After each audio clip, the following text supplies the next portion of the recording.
Assalamualaikum warahmatullahi wabarakatuh. Innal hamdalillah nahmaduhu wa nasta'inuhu wa nastaghfiruh wa na'udzu billahi min syururi anfusina wa min sayyiati a'malina. May yahdihillahu fala mudhillalah wa may yudlil fala hadiyalah. Asyhadu an la ilaha illallah wahdahu la syarikalah wa asyhadu anna Muhammadan abduhu wa rasuluh. Allahumma sholli ala Muhammad wa ala ali Muhammad kama shallaita ala Ibrahim wa ala ali Ibrahim innaka Hamidum Majid. Rabbi shrah li sadri wa yassir li amri wahlul 'uqdatam min lisani yafqahu qawli amma ba'du. Alhamdulillah, segala puji dan syukur kita panjatkan terhadap Allah Subhanahu wa taala karena dengan limpahan rahmat kita terhindarkan dari bala-bala penyakit, sehingga kita dapat bertemu kembali membahas mengenai kuliah online ini. Pada kali ini kami dari kelompok 5 yang terdiri dari Devi, Fatma, dan saya sendiri Ibnu Fajar Haryono akan membahas mengenai materi filsafat Islam dan Barat pada abad pertengahan. Langsung saja teman-teman kita membahas pembahasan ini. Nah, apa saja sih yang terjadi pada abad pertengahan teman-teman? Di sini kami kelompok 5 membahas abad pertengahan ini kita bagi menjadi empat subbab ya. Yang pertama adalah sejarah. Bagaimana sejarah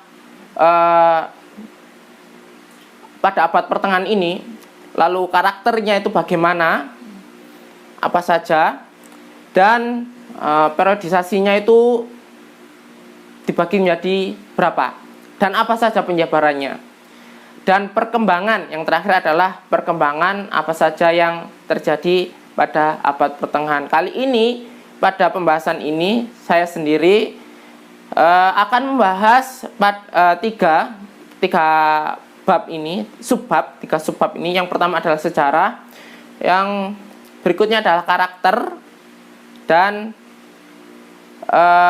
yang terakhir adalah perkembangan. Untuk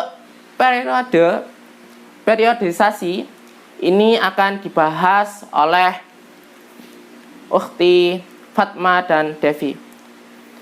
Langsung saja teman-teman kita mengetahui bagaimana sejarah abad pertengahan. Ya, ciri pemikiran filsafat pada zaman pertengahan ini yaitu disebut teosentris. Ya. Teosentris itu apa teman-teman? Ini diambil dari bahasa Yunani, kata Yunani, yaitu theos dan center. Apa maksudnya? Theos ini artinya adalah Tuhan, dan center itu adalah pusat, di mana semua lini kehidupan pada pemikiran ini adalah dikembalikan kepada Tuhan. Jadi semua pemikiran ya, yang menyimpang dari ketuhanan ini adalah tertolak. Semua lini kehidupan diatur oleh agama. Tapi di abad pertengahan ini yang dimaksudkan adalah agama Kristen, teman-teman. Ya. Lalu para filsuf pada masa ini memakai pemikiran filsafat untuk memperkuat dogma agama Kristiani. Nah, ini sudah saya sebutkan tadi, yaitu berkaitan dengan teosentris, untuk memperkuat dogma agama. Yang dimaksudnya adalah agama Kristen. Akibatnya, apa akibatnya teman-teman? Yaitu perkembangan alam pemikiran Eropa dan pada abad pertengahan sangat terkendala oleh keharusan untuk disesuaikan dengan ajaran agama. Jadi tidak bebas ya. Para filsuf ini terbatasi pemikirannya oleh agama, di mana yang tidak sesuai dengan agama ini akan dihukum bahkan ya. Dengan demikian pemikiran filsafat terlalu seragam, semuanya sama ya, terlalu seragam, bahkan dipandang seakan-akan tidak penting bagi sejarah pemikiran filsafat sebelumnya. Di abad pertengahan ini seolah-olah pemikirannya itu gak terlalu penting, teman-teman, pada abad sebelumnya. Pada saat itu, pada saat abad pertengahan ini, agama Kristen dijadikan sebagai agama negara dalam Kekaisaran Romawi Timur oleh Kaisar Theodosius I pada tahun 391 Masehi. Jadi seperti pemikiran teosentris tadi, yaitu agama yang mengatur semua lini kehidupan, termasuk pemikiran filsafat pada abad ini, sehingga perkembangan ilmu tidak menunjukkan peningkatan karena terbatasi oleh dogma-dogma agama yang mengikat para filsuf ini untuk mengembangkan ilmunya. Nah, lanjut. Dengan demikian agama Kristen mendapat dukungan yang sedemikian rupa, dan gereja memperoleh peluang besar untuk menentukan jalan hidup manusia sebagai individu maupun sebagai warga negara. Sehingga pada saat itu dalam usaha penalaran pun harus disesuaikan dan diabdikan pada keyakinan beragama. Hal inilah yang mengawali munculnya filsafat abad pertengahan dengan ciri khas bahwa alam pemikiran harus disesuaikan dengan ajaran agama. Jadi pada intinya, teman-teman, pada abad pertengahan ini semuanya itu diatur oleh agama, dibatasi oleh agama. Apapun semua lini kehidupan termasuk filsafat ini juga dibatasi oleh dogma-dogma agama Kristen.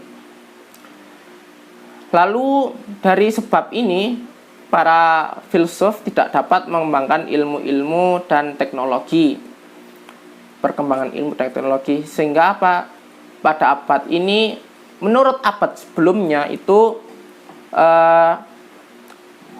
tidak penting, ya, karena mengalami stagnan,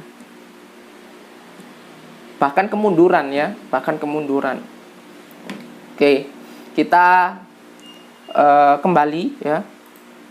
Nah, kita tadi telah mengetahui bagaimana sejarahnya pada abad pertengahan ini, mengapa kok pada abad ini mengalami kemunduran, ya. Setelah itu, setelah kita mengetahui sejarahnya, kita bagaimana sih karakter pada abad pertengahan ini? Ya, ada 4 karakter pada abad pertengahan ini. Yang pertama adalah yang tadi adalah bercorak teosentris. Cirinya teosentris. Pokoknya pada abad ini adalah semuanya ditentukan pemikiran, semua lini kehidupan ditentukan oleh ketuhanan. Yang dimaksud ini adalah agama Kristen, karena yang mendominasi pada abad ini adalah agama Kristen, teman-teman. Yang berikutnya adalah periode abad pertengahan mempunyai perbedaan yang mencolok, yaitu dengan abad sebelumnya, yaitu mengenai agama. Agama di sini sangat-sangat mengatur bagaimana kehidupan, bahkan membatasi segala hal yang menyimpang dari dogma agama Kristen. Yang berikutnya adalah filsafat abad pertengahan dapat dikatakan sebagai abad kegelapan. Kenapa kok kegelapan, teman-teman? Ya karena semuanya dibatasi, keilmuan pun mengalami kemunduran. Tidak adanya perkembangan pada bidang teknologi dan ilmu. Sehingga pada abad ini pun juga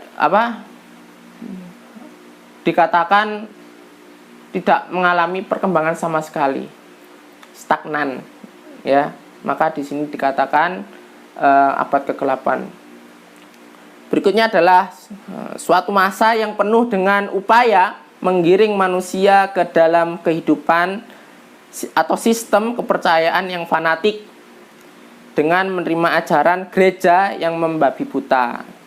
Jadi apapun yang telah diputuskan pada pihak gereja, maka manusia harus mentaati semua. Kalau tidak, ya dihukum. Seperti itu. Semuanya dibatasi. Nah, teman-teman, yang untuk periode sudah saya jelaskan pada awal, dijelaskan oleh Mbak Fatma sama Devi. Nah, ini saya lanjut pada perkembangan. Bagaimana perkembangannya? Langsung. Yang pertama di sini adalah ada tokoh Aurelius Augustinus, yaitu pada tahun 354 Masehi sampai 430 Masehi. Apa? Yaitu ia meletakkan dasar untuk memperpadukan filsafat dengan teologi. Contohnya adalah alam semesta menganut teori penciptaan.